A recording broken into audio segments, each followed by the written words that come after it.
What's going on, guys? Bart here with Tully Television. I want to thank all of you for stopping by, liking, commenting, sharing all of that beautiful YouTube stuff. The march to 500 subscribers continues. Today, we're going to be getting into Uncanny X-Men issue number 3, the series that was released in 2024, written by Gail Simone. I think it's up to issue like 10 or 11 at the moment.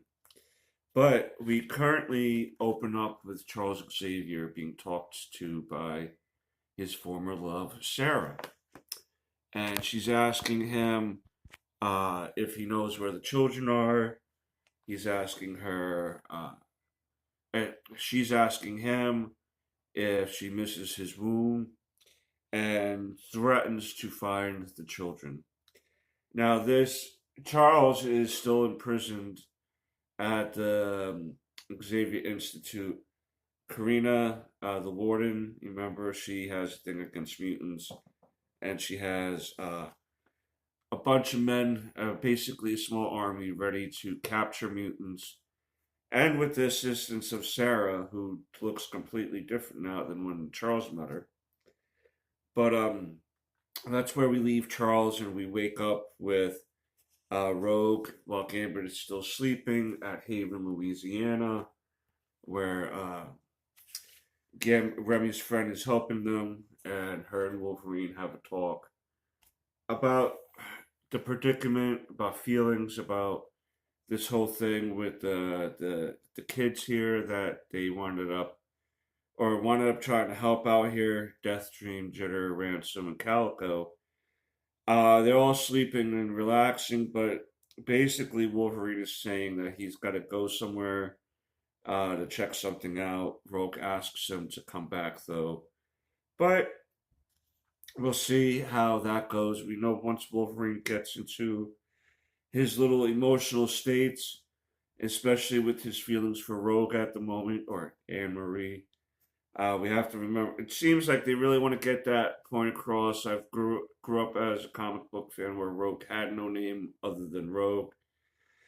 I don't know when exactly the Anne Marie came to be, but they really pound that in the beginning of this series to really make sure that you know that she's Anne Marie. We then have the kids and the rest of the team wake up here with Marcus, his wife Alice, and his daughter Chelsea, basically saying that you're going to contribute while you're here. You're going to cook, you're going to clean, you're going to do chores and all that. You know, earn your keep, you know what I mean? Gotta be handy with the steel, you know what I mean? Earn your keep.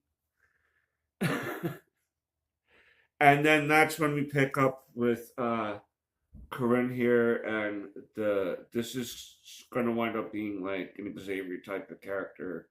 I think he's got telepathy and telekinesis. And her sergeant here basically saying that uh, how did Xavier's cell get broken into, and what that conversation was going to entail.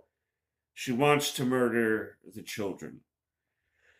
Now, this is where my guy Nigjtcralwer comes out, and we learn during this game of manhunt, so to speak, that because what's going to happen is Nightcrawler has a belt, and each character, or the characters, are going to try to get this belt off of him.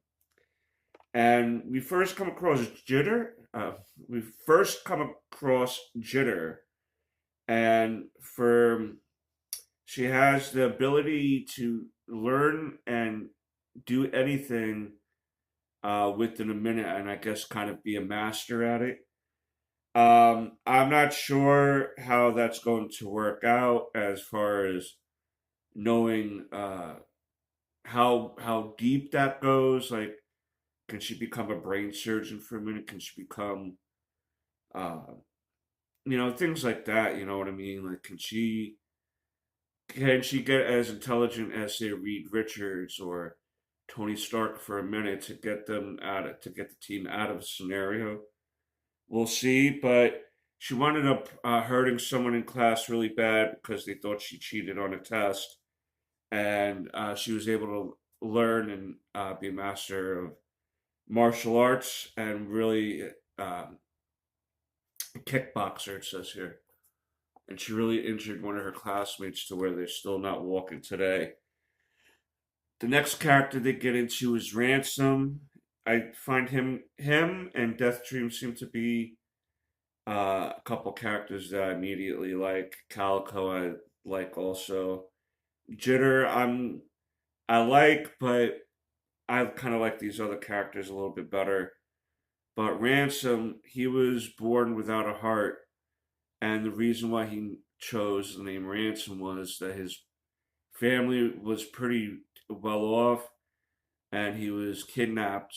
But because the family didn't want him, the imperfection shamed the family line. The kidnappers try to kill Ransom then because they realized they weren't going to get any money, but he can't die. He's already alive without a heart. What can you do, you know, to get him out? This next character goes by the name of Calico. I like the connection she has with the horse to kind of make the horse look like a Pegasus. And I guess her mother was very overbearing and wanted her to never really talk unless spoken to. And one day she woke up with the house on fire, the mansion, her mansion, her family's mansion, because the family was pretty rich. And without saying a word or making a sound, she leaves with her horse and the house burns down. Now, it's never explicitly said that the parents die or anything like that, the mother died, but I don't know. We'll see. Maybe that'll come up in time. I don't know. And then the next person, uh, last but not least, is Deathstream here. And his origins is that his mother um, died during childbirth, his childbirth, and he was born dead because the umbilical cord was wrapped around his throat. But he was able to revive, come back from the death, and he's even learned to resurrect himself and not just let it naturally happen when he dies, but he's able to resurrect himself when he wants to, quick and at a quicker pace. And he seems to be able to have the ability to communicate with the dead. So, someone who teeters on the edge of life and death all the time can make anyone feel a little nutty. And but what happens is when Deathstream tries to take his chance against Nightcrawler, he gets a little out of hand with Nightcrawler. It's unintentional, I'm assuming, but the belt winds up getting loose.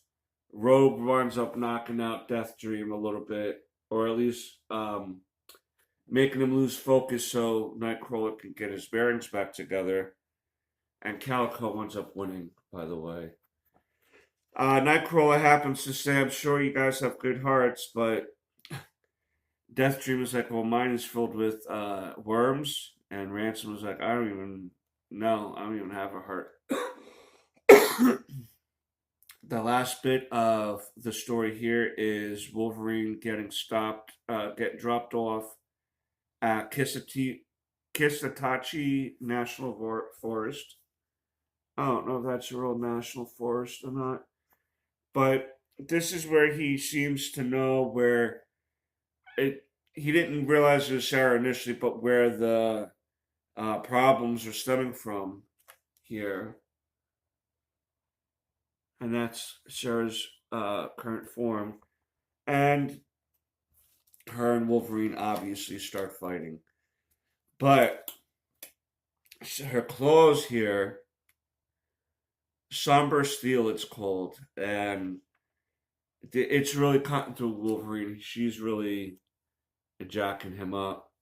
So much to the point where I don't know how Rogue was able to sense him in danger, but basically went to Gambit, went to Remy, and was like, Wolverine's in trouble. We need to figure out how to save him. And that's where the episode ends. The issue ends, so to speak. This is the first series that I'm reading written by Gail Simone, and I know she's had a past with fans as far as they either love her or not like her. Um, I try not to get into too much of those type of debates because I've seen stories written by people that are like phenomenal, and then they'll see people kind of write a story where I'm like, I don't know if I would have went there or liked it too much. I particularly like these issues up to date. I think they're setting up good mystery while still trying to continue, like add on to the history that's already there for the X Men. To see Rogue and Gambit try to step up and build their own X Men team, and that Wolverine and Nightcrawler kind of and Jubilee, some old school X Men willing to stick by her side during this time. I think that's awesome. You get to see a brother sister relationship, so to speak, between Nightcrawler and Rogue, being the are technically family members. So it's good to see that dynamic on the pages too. And I'm really interested to see how the character Death Dream turns out. He is my favorite out of the four new characters that showed up. I think that there's so much to do with him, but we'll see how that goes down the road. But that's my opinion and thoughts and stuff on X Men, Uncanny X Men #3 by Gail Simone. Let me know down below what you think. But until next time, peace, Nookums.